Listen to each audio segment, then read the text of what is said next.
can bore all the holes on the dining table, because it's only, it's a lovely thing. It's got all stops on it and everything. I'll give 15 quid for that, brand new. It's a proper metal machine table, and then the rest is alley off of that. It's a beautiful thing, and I bought a circular saw, John. I've never seen one like it before in my life. It's like a large Dremel, and on the end is the table. And you can tilt the table at any angle. You can tilt the handle at any angle to the table, so you can push or hold it upright and slide it along. And in the bottom, it's got a light that shines on the saw. And when you flick the switch the other way, it's got a laser that shines a thin light right along the board you're cutting. So when you're cutting, you just keep the laser in line with a pencil line and cut through. You don't even watch the saw. Brilliant thing, that was brand new. And it's got in the box, because it's in the plastic with a handle, it's got saw blades, cutters, even like little small, these wheels you get on an angle grinder and all that. And it's brilliant for making shelves and things like that.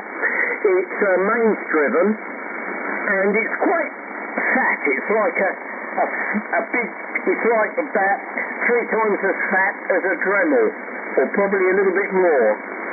And it's brilliant. And it's got a stop on it, a slide, a fence you can slide in, and all the Allen keys are with it. I'll give 26 quid for that. I looked it up on the internet. It's called a Works multi-saw, and they're about £80 or £90 over.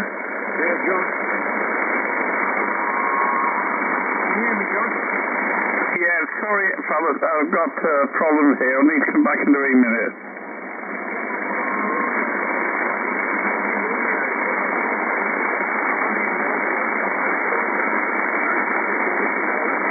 No, the SWR's through the roof on it, so no, there is something wrong with it.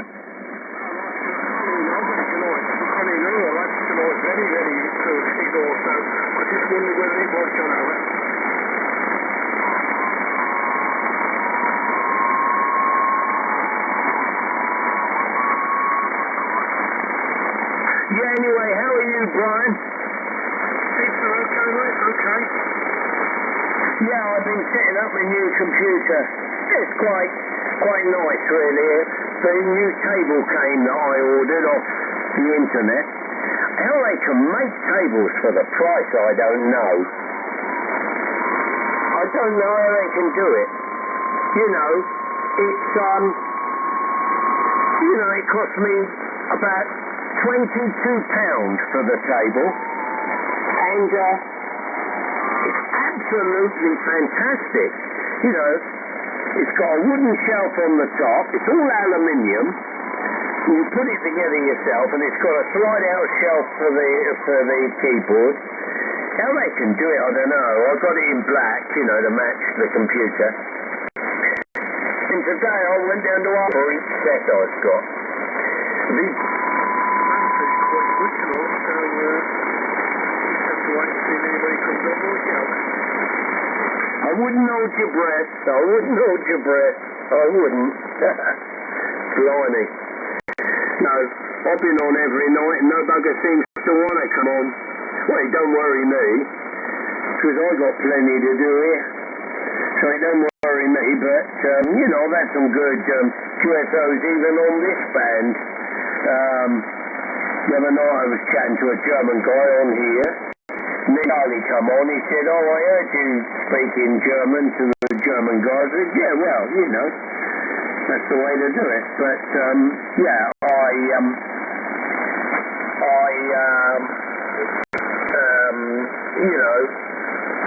no one comes on, it don't bother me much. I just think, well, you all complain that the band's bad, but no one wants to come on. when it is good. So, I think to myself, well, sod them all. Excuse my language, over. Oh, right, okay. I don't know, I didn't put it on at all last night, Mike. I don't think, no, I didn't put it on last night. So I don't know whether anybody came on or what. So somebody might have popped up. I've been Saturday night, Mike. Can't make it, come on, can you? No, I was on with Charlie last night. Charlie was on. Yeah, it's quite good.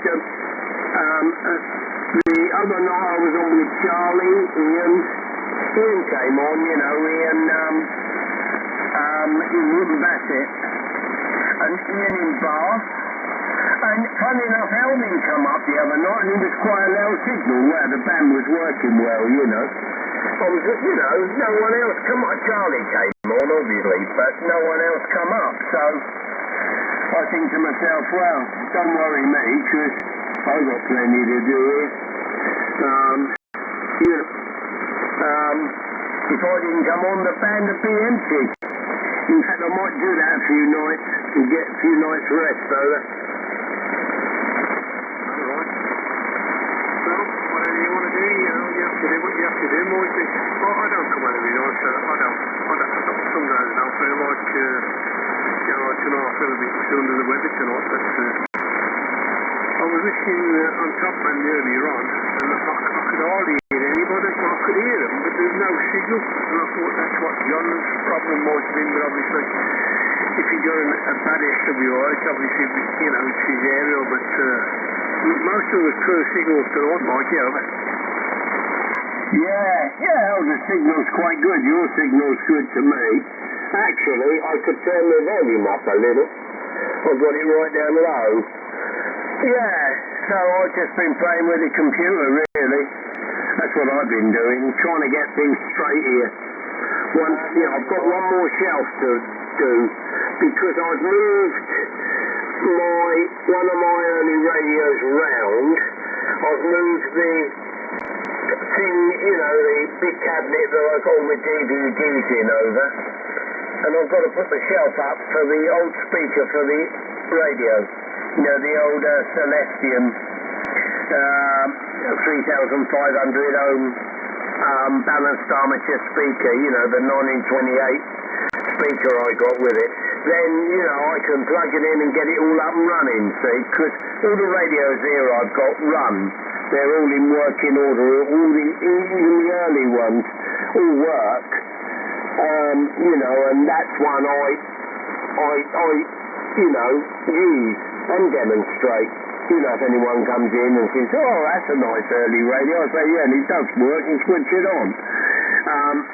But I'm going to make frame aerials for all the others. I thought I've got 3 more early ones, and I'll make a frame aerial for each one.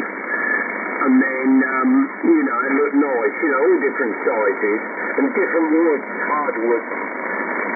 I'll make them with. It won't take me long to do it. But apart from that, once I've got this little shelf up, the room is finished. Then I can start to sort of tidying round. But I can't at the moment because I'm still sort of doing work there. That's the thing. I've got the computer up and running so I can Skype the girlfriend on it. Like this tonight. She called me up and I talked to her on Skype. Because it's all running and it's really good quality, high definition, so, the quality of, of the pictures is something else, really. There you are, Brian, back to you.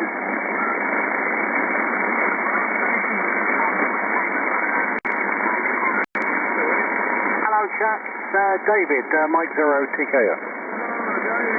Good evening to you.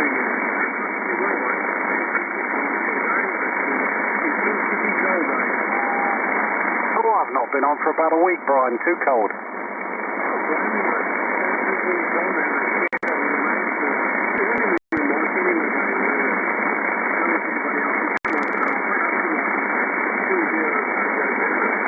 Yeah, okay. Yeah, good to hear you, Dave.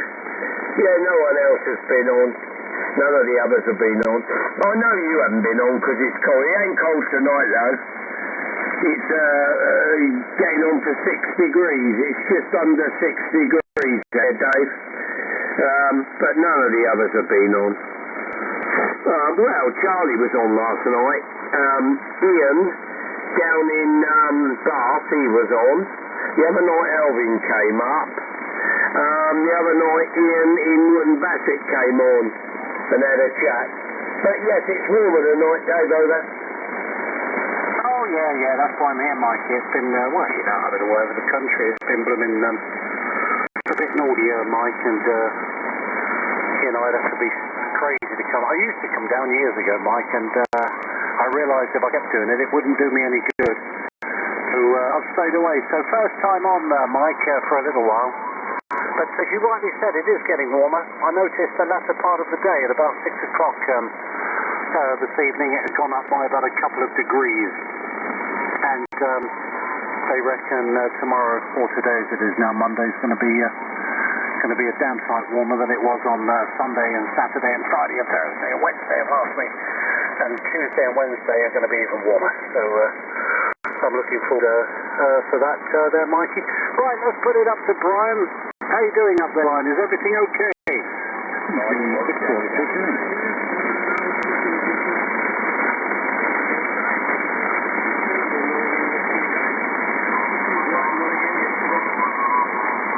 Yeah, they did well, Brian. They've got to keep it up. That's the thing. If they can keep it up, they do well. Who called in there? Good morning. Good morning. It's Tony, G6YPK Morris. And this is my antenna operating. How am I coming over to you, boys? Hello, Tony, G6YPK. Good morning, Tony.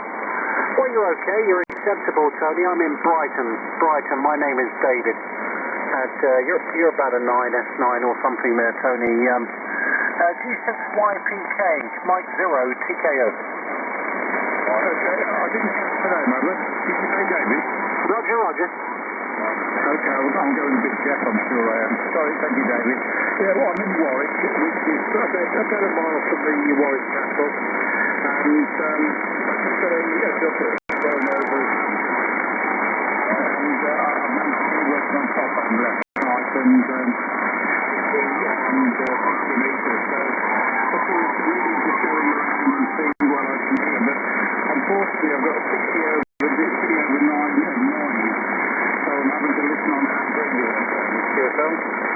Oh, yeah. Yeah, well, all understood, Tony. All understood. It's the way forward. It's what's happening, Tony. Nowadays, you know, unfortunately. But credit to you if you can do the SDR. Well done, Tony. There's several stations that do that on this group, actually. I don't know if Mikey's on the SDR tonight. Stand by, Tony. Mikey, are you listening direct or SDR, Mikey? I'm listening direct, Dave. Yeah, I'm not on the SDR. I'm listening direct. Everyone's fine with me, over. Hello, David. Acknowledged. Okay, okay, Mikey. Well, I'll put it back to you. Perhaps you'd like to call Tony in. Yeah, okay, Dave. And by the way, John's on Fireland as well. John's there, but he's got a problem with his aerial, he says, at the moment.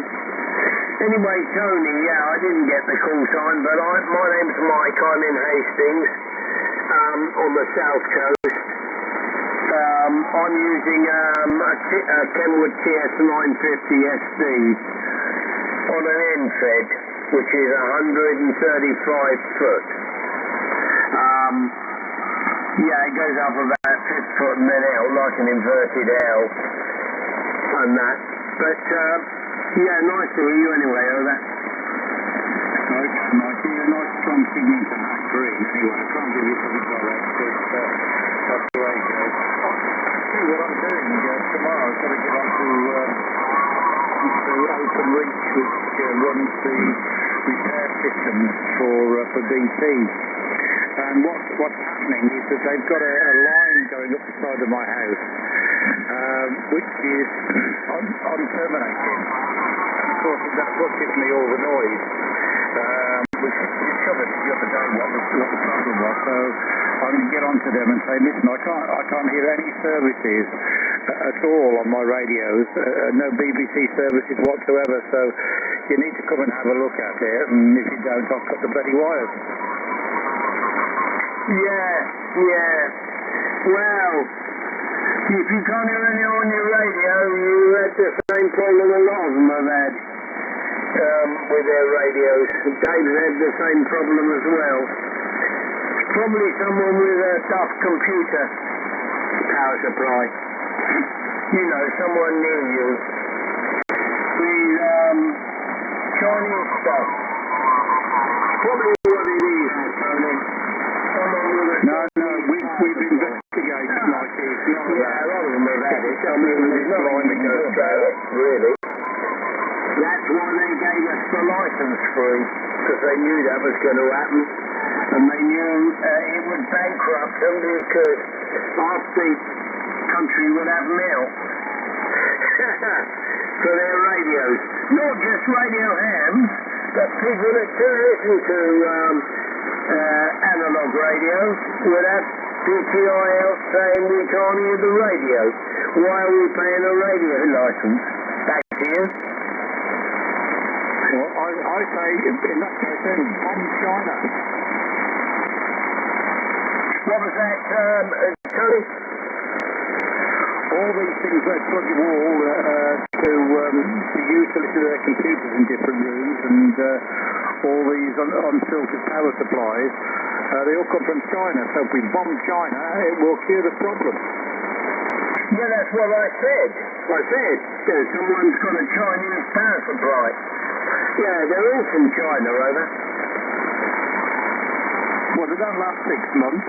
So if we bomb China, then all the ones that have come over in the last year will then won't function, so we have a nice clear air again. I would have listed Trump will do the business for.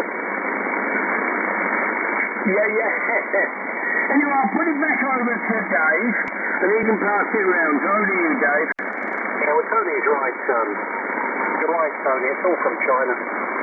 You know, they leave out all the filters and everything, and, you know, I shouldn't say it, but they're a bunch of bastards, are the Chinese, you know, for doing that, really. And I've said it. Right, Brian up in Dudley. Can you hear Tony, Brian?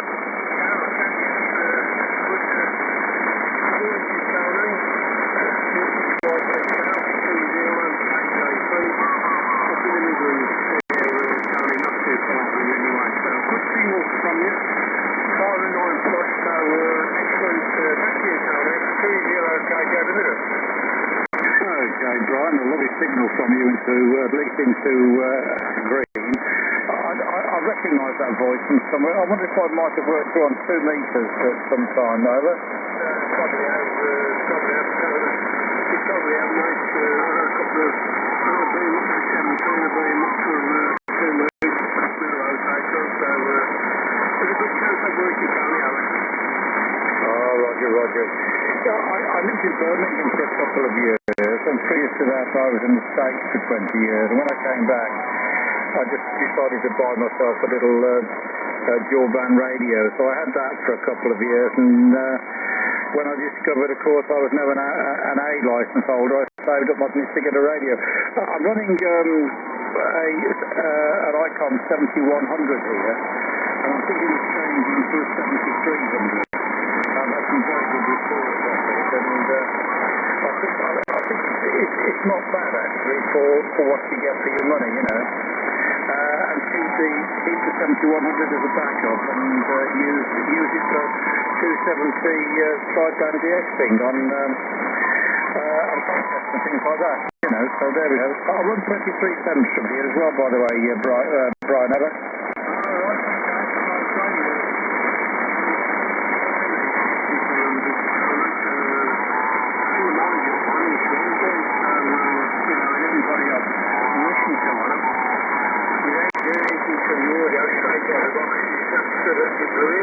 I don't think you can start all the initial factor raise them now, or 50 down now.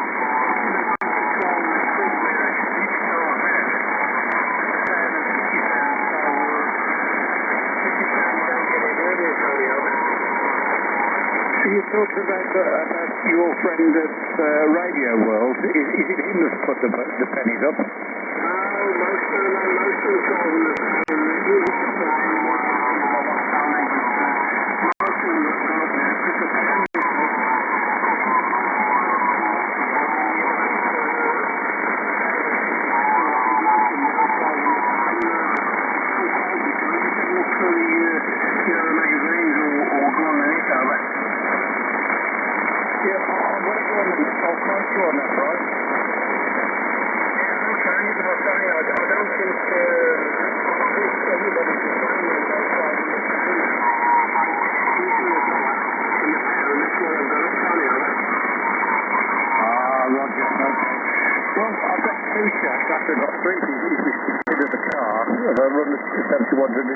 sometimes as well.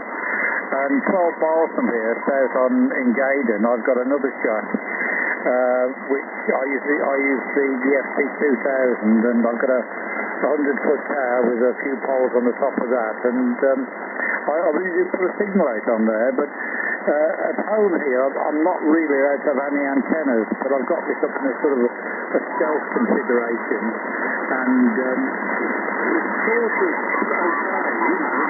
I could do with a better signal there, but it's all. Having said that, if I could just get rid of this noise, I'd be very happy, Brian. I've got a few days, I'm hogging it here. Okay, what is the noise? What's causing the noise, Tony? Well, underground, they've got a cable from their greenhouse and it runs straight off the side of my house. And if you walk around with the national radio, that is where the noise starts, and 60 dB over 9, I mean end stopping, and it sounds like this. That's how it sounds all over from 500 kilohertz all the way up to about 7 megahertz, Brian. Right, okay, Tony, yeah, well, I did read in the magazine in the Radcom some months ago that they're going to give HF about 10 years, Tony. I reckon it'll be finished due to the noise.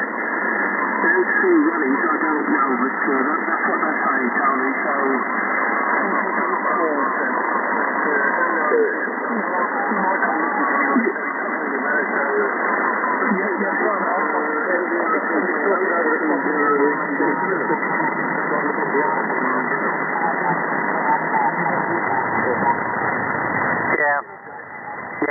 What Brian was saying, Tony, is that he gives it about 10 years on HF before everybody's got to switch off over.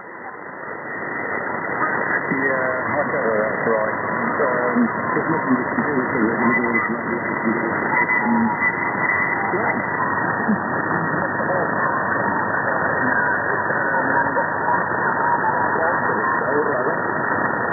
The thing is, how I look at it, Tony, rightly or wrongly, is that we are very much in the minority now, Tony. We're so minuscule. You know, there's very, very few people now that would be listening to shortwave radio. I mean, I do, you do. There's people that do all the time, of course. But we're in the minority, you see, Tony. This is the problem. We're so minuscule, we're probably, you know, if you were to draw a percentage of the number of people in this country that listen to even medium wave now, I mean, crikey, very few people listen to medium wave anymore. I have it on every day. But shortwave and MF, you know, the percentage of people that listen to it, Tony, if you were to draw an average out of all the UK people, would probably be about 0.002%. Well, yes, I mean, I won't argue with that. I think as much as anything else, though, I don't see any reason why we should be inundated anyway with noisy equipment. I mean, it'll come to a point whereby everybody, the Chinese, etc., and these people who import them won't give a toss anyway, and the next thing you know, you'll have the problem that you had in the 1950s and 60s, where all the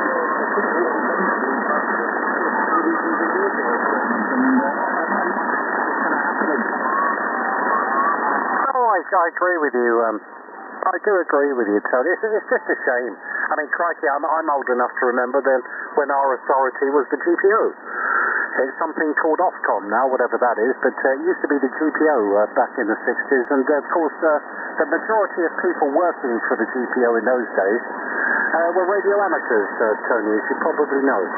And so they would have been right on the case. They would say, hang on a minute, we can't have this, but of course these bloody Ofcom blocks, most of them just push pens on bits of paper. I think none of them are radio amateurs, are they? Well, there are a couple of in Birmingham that I know of. They don't come down here, of course, at then. But, yeah, you're absolutely right. And when I was first licensed, it was, yes, whether it was you said, I can't remember. Never have a squeaky memory up. I was licensed in 81, and in the days when you had, what did we use? BR68, didn't we, in a little book. And your little old lady signed your pass slips and all that sort of stuff, and put your call sign on your piece of paper. And the RSGB used to see what the latest call signs were, but they don't do that anymore, do they? But there you go, there's another story for you. And talking about Ofcom now, I rung Ofcom the other day about this, and they said, if you want to find out what's going on and get some work done on it, you've got to go through the RSGB because they have an agreement. And so, if you're not a member of the RSPB, they won't even talk to you. So I'm thinking, I'm not going to pay to become a member of a private company. I'm talking myself. I'll go outside with a wedge this way. I'll just cut it to the table myself. Bollocks to it. And all the best thing, well, I'd say the best thing, it's only my opinion, Tony. Don't even say you're a radio ham. Just say it's affecting your listening to your broadcast radio, which it is. You said it goes from 500 kilohertz up to 7 megs. So just say you cannot hear your local radio station, and then they will be out. Over. That's exactly like that. And that's exactly what I've got done.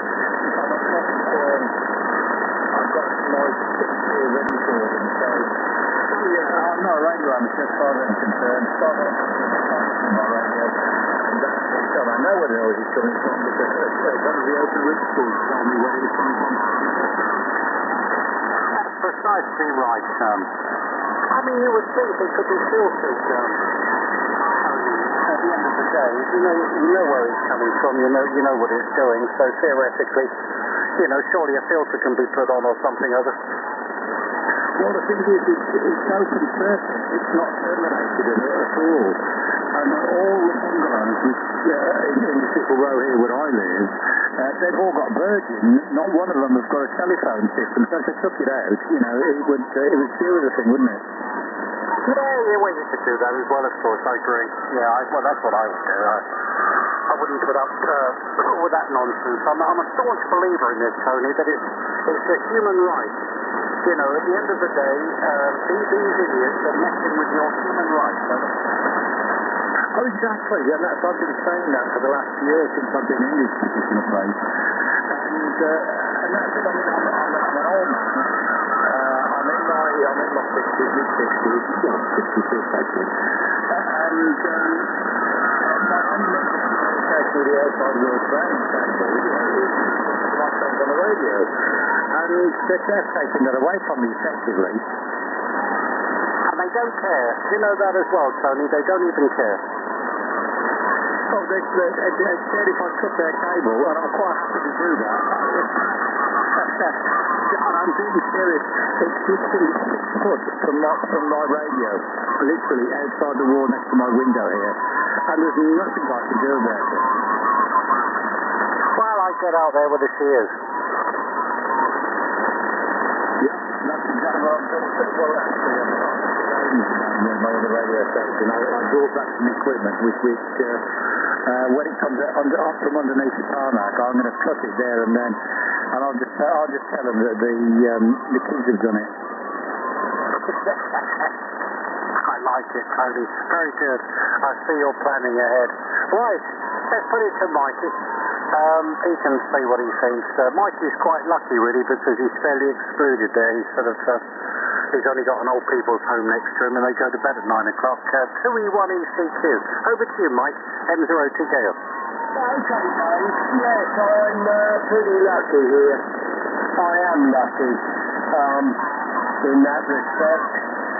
But I've only got the old people's home and as I say, they go to bed, as Dave said, they go to bed early. And so I've got nothing really to... I don't experience any of that at the moment, touch wood. You know, pretty good. So, yeah, I've got a hospital appointment tomorrow, Dave. Nothing serious, but a little problem that they're going to sort out. So I've got to be there at 11:30, so, I must go. So I might even stay awake and then have a sleep when we're finished. You know, I also got to bed really at 9 o'clock. Trouble is, we're so late at night.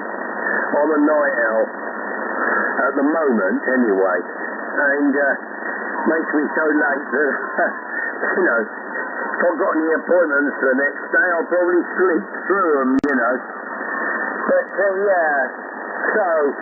Well, I haven't been doing much today, Dave. I did go in town. I went to Argus, bought myself a little stool for my computer and that's all I've done, really. Oh, and bought myself a webcam as well. Well, I've got a wireless one, but I saved that.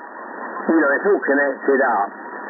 But, you know, if I chat to the girlfriend, then the batteries run out. So I've got a normal webcam. And I use the wireless one when I want to show around the garden. Anyway, yeah, so,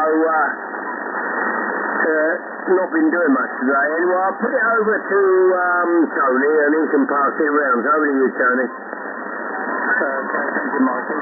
Oh, talking about, what do you call them, the place that you just mentioned, Argos.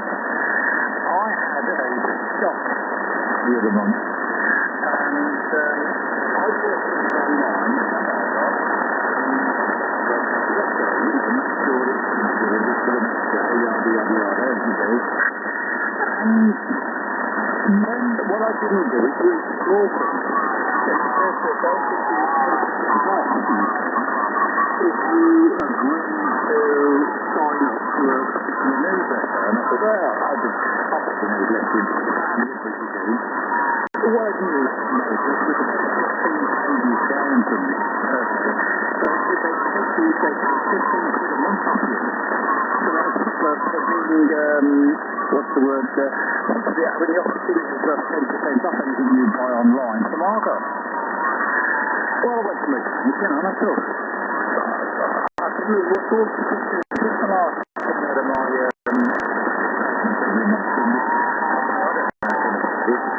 all the time mentioned that you made an agreement with him. I thought, hang on a minute. So he gave me the number to ring. So I rang this company, and they told me all the blurb about it. And I said, you can stop that now. Because it's off the direct debit, isn't it? I said, yes. I said, I didn't know anything about it. And a lot of other people have fallen as well. When you stopped any payments to them. Just be aware. I think that was right, isn't it? The only problem you have, Tony, if you've agreed to do so, they might put you down to a tax collector's agency, so you'll be aware of that. I spoke to them on the phone, Ryan, and they said that's fine, no problems. In any case, a debt collector can't get inside your house, and can't take anything that belongs to anybody else. So every bit of my stick of my furniture belongs to my next door neighbour on rent, as far as they're concerned, including my radios. So, and I've got a little sticker saying this radio belongs to Salon's Radio Club, which is my radio club, of course. So they can't take anything, and they can't bust into your house to get at you either.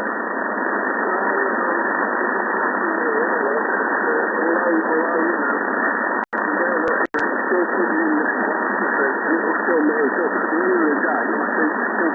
up. I had a similar thing myself, and I had a bit of a job with it actually. I went to a property, about 10 months, right, so I did a reputation when I was doing September, right, about 10 years ago, with a phone company. 3 months after, I kept on in doors telling me, at the end of the day, I said, I don't know it, you mate, I don't know it yet. So at the end of the day, I put it in the baker, and of course, the longer it went on, the bill kept going up and up and up and up. But it was awfully there, I'll tell you something, I had to do it, I had to produce solicitors' evidence that I didn't use that property at the time because they didn't disconnect it and somebody else was using it, so it just makes you aware, can't do it the way things go on today. It just makes you aware how you can get fall into these situations, over. Oh, yeah, I think a little bit 15 years ago.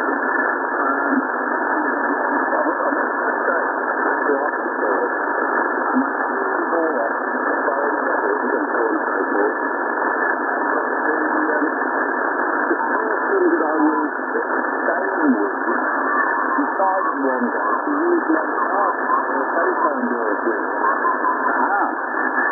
Oh yeah, and they had 600 quid phone calls that wasn't down to me. Anyway, when I proved the fact that I wasn't even living here and not making any telephone calls from that number, they reinstated the 600 quid again, and this woman got arrested, and I don't know whatever happened to her, but I'm sure they won't have finger at her.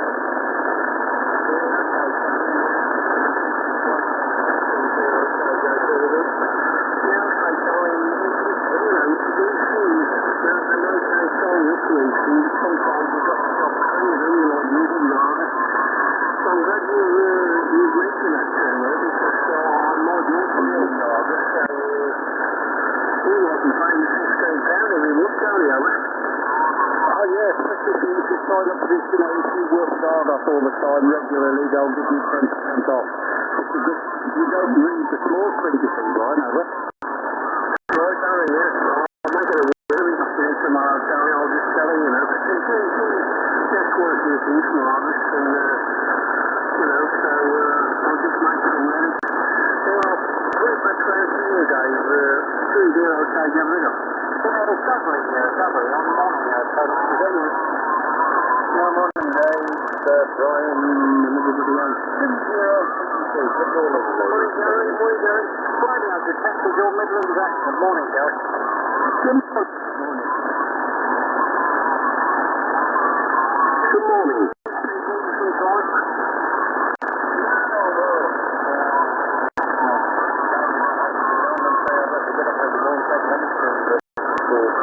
Thank God you've got a week for half term, so good day to get on. I have been listening the last couple of nights, but of course, you know, the Mondays, there's Mikey in there and whatever, but that was about it. Right, okay, Gary, yeah, so we've got a week off. Oh, they break up problems, didn't they? So, we've got a week's peace, Gary. Well, I don't know about a week's peace, but you've got the album during the day. I'd certainly get on the radio overnight. I ain't going to be up straight to school in the morning. Anyway, I'm with the guys, and I'll keep quiet. Yeah, I think I've not known for about a week, Gary. It's just been too cold, really. I used to do it years ago, I'm old enough. I've learned, you see, I've sort of got more sensible. But yeah, it's been a bit raw, Gary, and I thought there's no point coming, especially with the way the bands have been. I know, you know, Mikey, bless him, he gets on, and credit to you, Mikey. But most of the time, the bands are pretty rubbish anyway, Gary, on it. Yeah, it's all right. I love that. I listen every night. I'm out Mikey on, so I'm a holiday. All week. I haven't been able to get on since the last weekend you went on. You know, the time Saturday when it was for the week.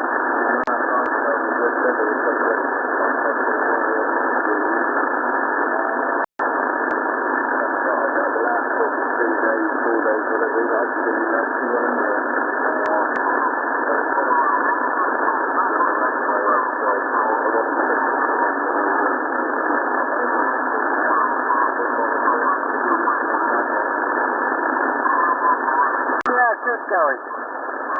can't really listen, you know, unless I come down here. I can listen on the portable.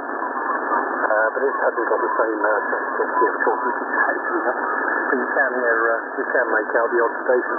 That's what I did this evening, Mikey. I don't know if you knew, but I had a quick check on the portable, Mikey, and I could hear you and Brian, Mikey. Yes, and John in Ireland, he was on, but he said he had a problem with his oil or something.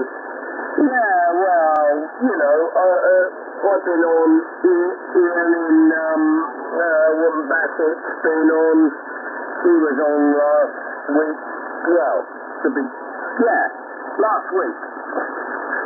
This past week, Ian from Wootton Bassett was on, Charlie's been on.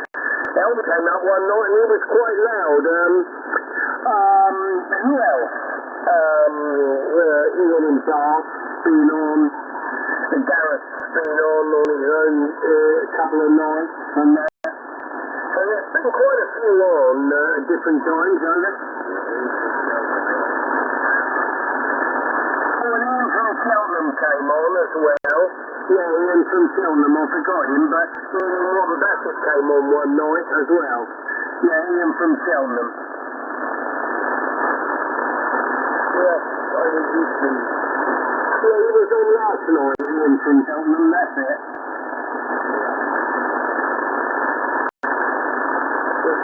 They want a drink, I'll give it to you. Yeah.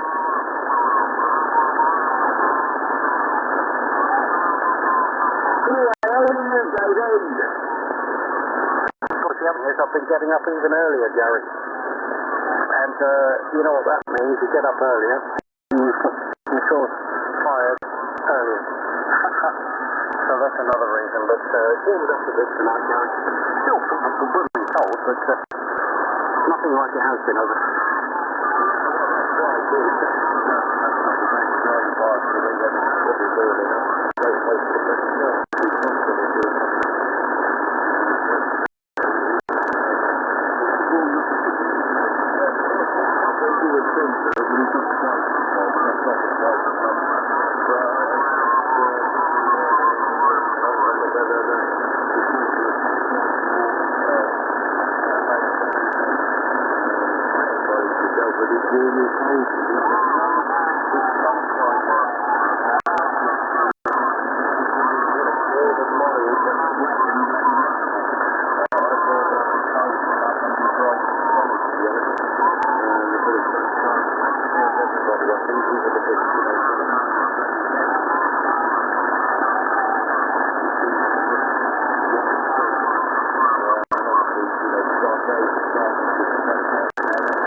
Last year, 2016, it starts to improve radically as we get near sort of April, because I distinctly remember it was pretty poor through the winter last year, not as poor as this one, as the way it's been this winter, but we've got to about the end of March now, and bingo, the bound is pretty good of it.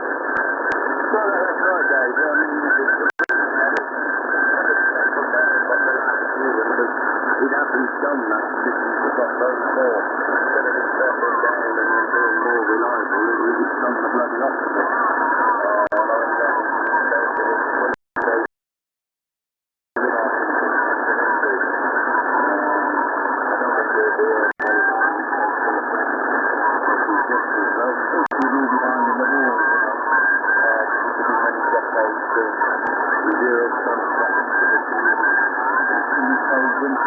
Siberia again. What was this you see? Don't give me around for it, I don't know. It's quite getting at the moment.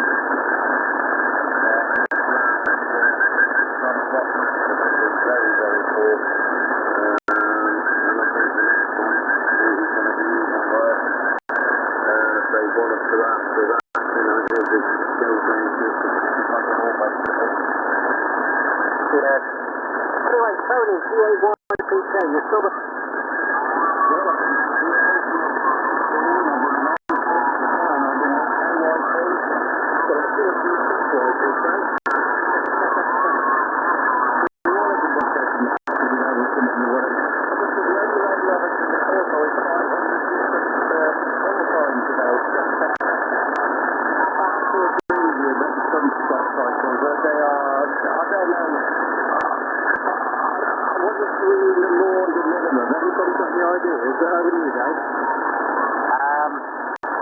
I don't think there's any difference anymore, is there? I'll put it to you, Gary. Well, I get the questions and Tony. Well, the minimum and the maximum. Where are we? Does it make a difference? Well, I reckon the maximum was 2014, 2015. And certain ones, and I say, with this Monday minimum, it occurred in the late 1600s to the early 1700s.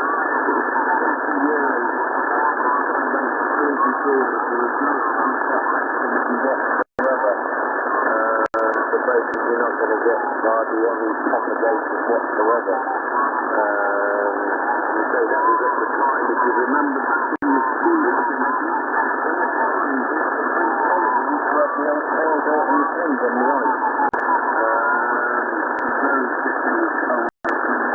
and that's what the reckon they're going into. I did speak to them program about that a couple of years ago, and they took the record, because they looked at record touchdowns, and they overlaid those with the ones from recent times now, and they seem to follow in that trend exactly.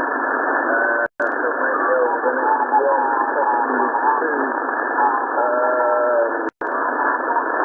usually sunspot cycles, the next couple of cycles or so, it'll virtually, if it carries on that trend, it'll fizzlate over the next, I don't know, perhaps we may get to another three cycles or so, and then it'll go completely dormant. How long for, when it follows the original trend of the 17th century, not, up to that amount of years or not, well, we'll be here to find that out. The younger ones, yes, but certainly not us, I don't think. But now, this last cycle has been absolutely terrible. We're all in high hopes. When's the peak going to come? When's it going to come? And it never really did it? They reckon there was two sorts of peaks on this last cycle, but it's debatable, really. I've certainly never really seen any peak as such. You think, well, next week we're going to get better, or the next 2 weeks, and it never did. It never did get to the peak of the last one. You can remember, Dave, this is when we all sort of met up on the tail end of the last one. And this time of night we could still do, maybe not quite the same, but certainly, early mornings we'd be on 40 metres. Still going strong, and then eventually 6 to 80. But we've not had that this time round. Nothing like it. And half the time, Fulton's not been working reliably during the day. You never know what point you're going to get propagation. It's not as like, it's going to be late mornings, early afternoons. It's just so random and totally unpredictable. You check it one week, it'd be sort of late mid-mornings. Following week, it'd change and be late afternoons or something. There's no predictability about it at all.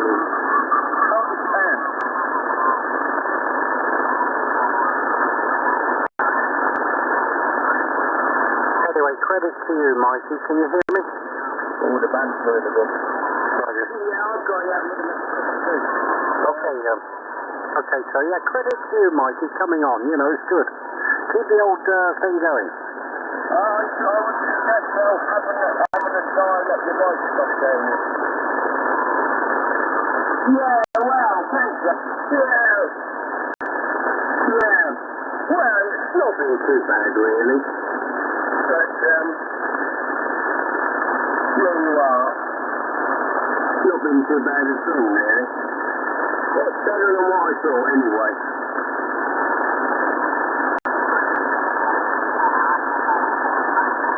Monitoring there, Gareth. Hello, Gareth, how you there, boyo? By going. I don't think we'll be polishing in the garage. No.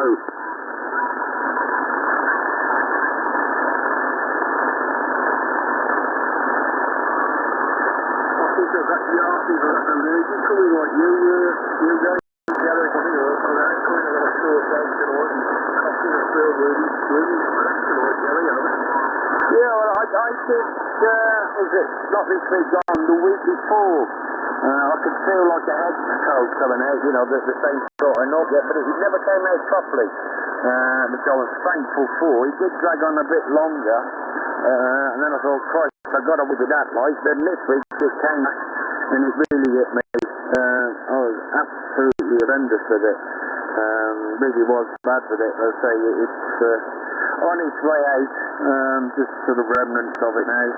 I can still tell my voice isn't quite back to where it should be. It started off with a sort of a scratchy feel to the back of the throat, although it didn't develop into a sore throat or nothing.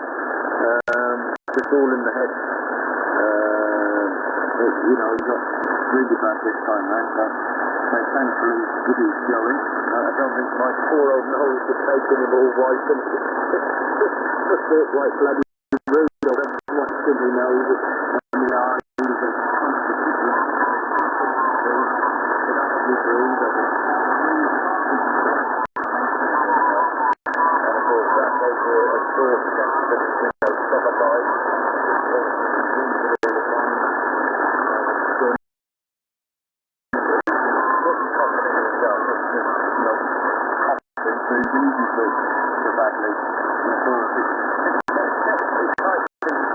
Every time I sneeze, you know, very pleased, yes, touch wood there, that's behind me. I know where I've had this thing, Gary. I went to the hospital yesterday, I was 3 hours at the hospital yesterday morning, and I had to 1 o'clock for their call. I'll tell you what, the nurse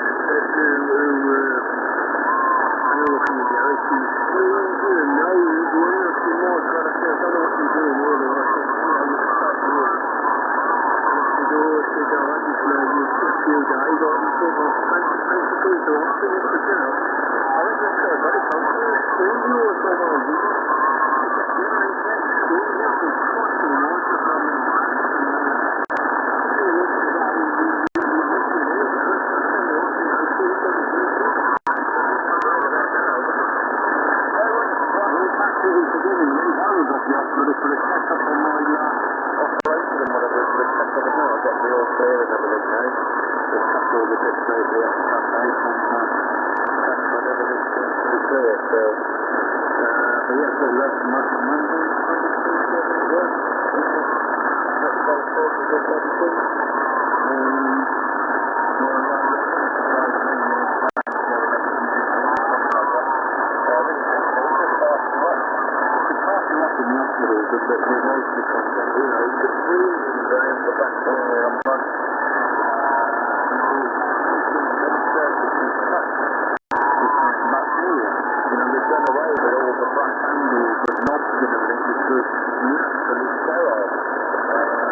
don't live on brass and copper, so, you know, some of the hospitals are bringing it back, and I think it's a good thing, Gary. There was a program on 4 the other night about it, and I listened to the intent because it was really interesting, you know, had the scientists on, And he said, like, you know, all them is they don't even brass and copper, so I reckon I'll come back to them, Gary, over. Well, I hope so. I mean, not only that, it looks like, because obviously it won't time it with the amount of time people are handling it to open and close the doors and everything, you know. So it's not going to tarnish badly like that. It certainly looks better. But yeah, it's got its own sort of natural body litter on it, you know. Germs won't live on it. It's definitely the public loos, you know, where you have to grab the handle to open the door to get out of the loo. I mean, it's alright you washing your hand, but it's a dirty bastard beforehand that hasn't washed their hand. So, you know, you should be able to push the door open to get out of them. To counteract all the dirty buggers that don't wash their hands when they think for a piss. So you can push the door open without having to touch it with your hands. Don't matter if you're grabbing the handle on the outside to open it, because you haven't been for a pee then, it's after people have gone to the loo. And then not wash their hands and grabbing the handles and spreading germs. Of course, you wash your hands, you grab the handle to open the door and you've got germs all over your hands again. And you should have doors that open outwards so you can push it with your foot or your elbow or whatever and not have to grab a handle. Yep, anyway, put up to Tony,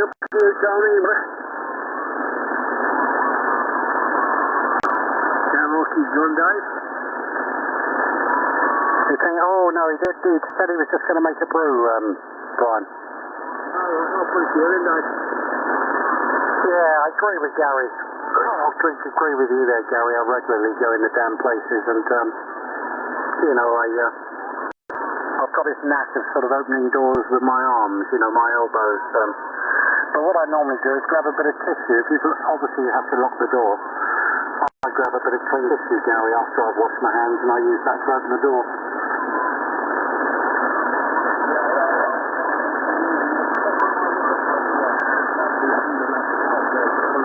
You know, to get out. Not in the cubicles, but the main door out to the proper loos. You know, I very rarely use them. I try to avoid them as much as possible. I mean, the one I crap, I'll wait till I get out. But obviously, if you need a pee when you're out, you can't always hang on long enough. But I use the hook of the little thing there, right up on the top of the handle or something, you know, for the minimize contact and the handle when trying to get out of the place.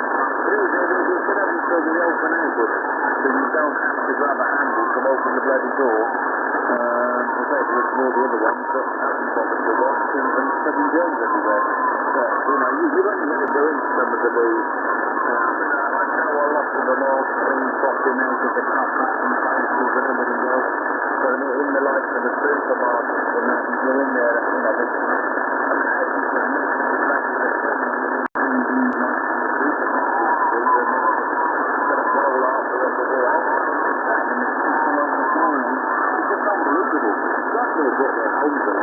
Oh yeah. Over to you, Mikey. Mikey, where are you going? Okay. Oh, well, my mate, he's got special paint that they paint on the walls, and that harbours no germs. He's about 300 tins of that, because he's from a marketing it. It's a special paint they use for painting in hospitals and that. But yeah, well, there you are. Anyway, my boy, are you there, Gareth?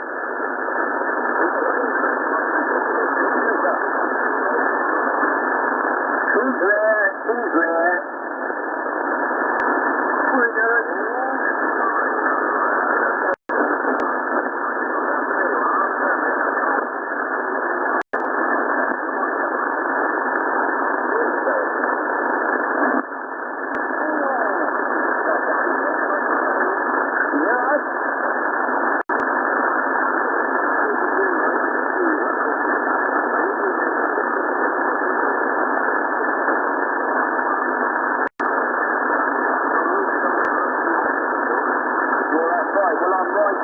So I use my left hand, so the foot of the little thing on my left hand. So I use my right hand to pick them out.